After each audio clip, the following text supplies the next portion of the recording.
If you are familiar with Gundabad orcs from their appearance in Peter Jackson's Hobbit Trilogy, then you will know them as these big, monstrous, powerful orcs that are more comparable to the Uruk-hai than to the regular orcs that we have become accustomed to seeing throughout The Lord of the Rings. But why is this? Was this Peter and his team taking creative rights and just giving their movie bad guys a more threatening presence? Or are they actually much stronger? In today's video, we will be covering some of the history of Mt Gundabad itself, as well as why the orcs themselves could potentially be so much stronger. Let's get into it. Build me an army worthy of Mordor.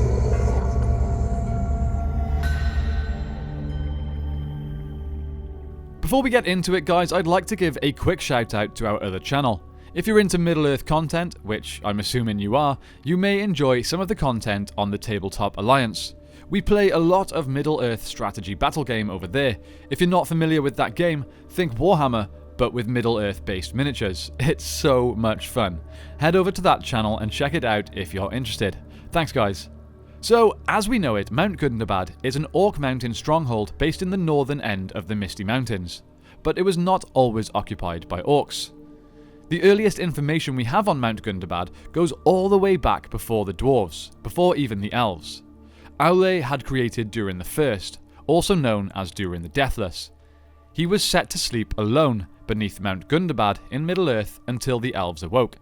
He then awoke during the Years of the Trees. But because he awoke there alone, he did not stay. He walked south until he founded Khazad-dûm, also known as Moria, and the Line of Durin, the most famous line of all dwarves. Mt Gundabad remained a special and sacred place to the dwarves even after their awakening. Although dwarves never really made any sort of permanent long-term residence in Gundabad, it had been used mainly as a place of assembly and delegation of dwarves. That is pretty much all the information that Tolkien ever gave us about Gundabad during its time as a dwarven mountain, but interestingly, it's actually Gundabad's fall to orcs that began an age of ongoing hatred between the dwarves and the orcs. The second had been Mt Gundabad, which was therefore revered by the dwarves, and its occupation in the Third Age by the orcs of Sauron was one of the chief reasons for their great hatred of the orcs. But getting slightly ahead there, let's go back to the year 1695 of the Second Age, when Sauron had invaded Eriador.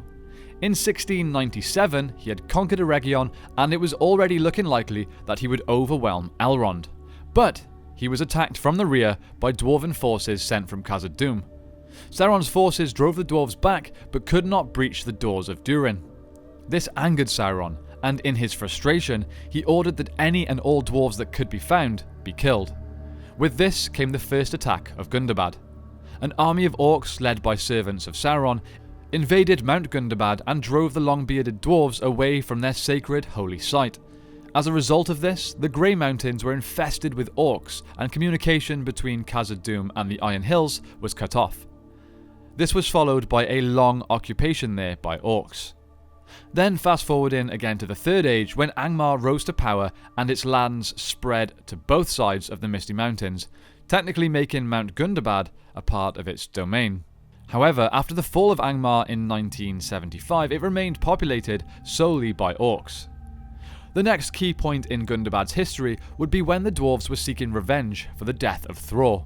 All 7 houses of the dwarves were rallied, and they went on a war campaign that lasted 6 years. Starting in the far north and working their way down. It can be assumed that they started their attacks in Gundabad. However, they would have likely slaughtered whatever orcs they could find and then just continued south down the Misty Mountains on their vengeful rampage. This of course once again left Mt Gundabad unoccupied, meaning that at some point, either during or after this campaign, the orcs from surrounding areas could just make their way back there and reclaim it as their stronghold. It was from here that the great goblin horde present at the Battle of Five Armies attacked and marched from. Their leader, Bolg, son of Azog, was the supreme commander of the orcs from Gundabad, and presumably the northern Misty Mountains. Although they lost a huge amount of their numbers in this battle, Mt Gundabad still belonged to the orcs right up until the end of the Third Age, though they were at an extremely reduced state, which is why I find it kind of strange that it was never actually reclaimed by the dwarves, though it can be assumed that that was the case after the War of the Ring. Now on to the question at hand. Are the Gundabad orcs more powerful than regular orcs, or even Uruk-hai? Well, yes, potentially.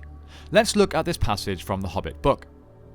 Then they marched and gathered by hill and valley, going ever by tunnel or under dark, until around and beneath the great mountain of Gundabad of the north, where was their capital. So from this we can see that Gundabad was in fact the capital for the orcs from the north, and seeing as sheer size and strength was the deciding factor for the hierarchy of power among the orcs, it's a fair assumption to make that the strongest and most fierce among them would gravitate towards Gundabad. Not only that, but with the dark magical residue, so to speak, left over by the presence of Sauron and the Witch King, Gundabad would likely breed bigger and stronger orcs, just like a damp mouldy cupboard would breed bigger and grosser cockroaches.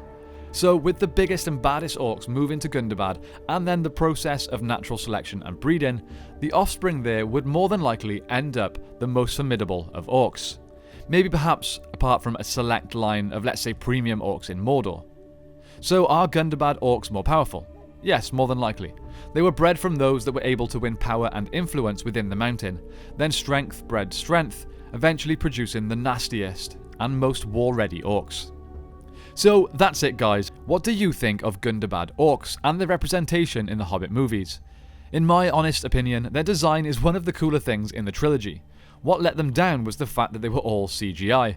If they had been live action with a good use of makeup and prosthetics, then they would have been extremely intimidating. Hopefully Amazon learns from the mistakes of the Hobbit trilogy and doesn't just give us a CGI fest. Anyway, let's take a second to thank our patrons that are funding our upcoming Tolkien-inspired short film. A big shout out goes to the members of the highest tiers: Kevin, Abram, Matt, Glorfindel of Gondolin, The Sheath, Denver Steel, Gregory, John, and Andrew. We hope you all managed to tune in for the Q&A of the official announcement for the short film last month.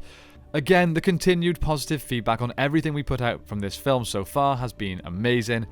If you want to support the project yourself, it's not too late. You can jump on a tier on Patreon and pick from a variety of different tiers that will give you varying benefits. 100% of support from that goes directly towards the budget of the film. Again guys, I'd like to remind you to check out our other channels. Like I said, the Tabletop Alliance if you'd like to see us playing some Middle-earth strategy battle game, and we also have the 6th Ranger for our younger audience or our 90s nostalgic Power Ranger fans. Go and check that out if they interest you. Thank you all so much for watching. Don't forget to like and subscribe. I hope you have a fantastic day, and I will see you next time on The Broken Sword. Build me an army worthy of Mordor.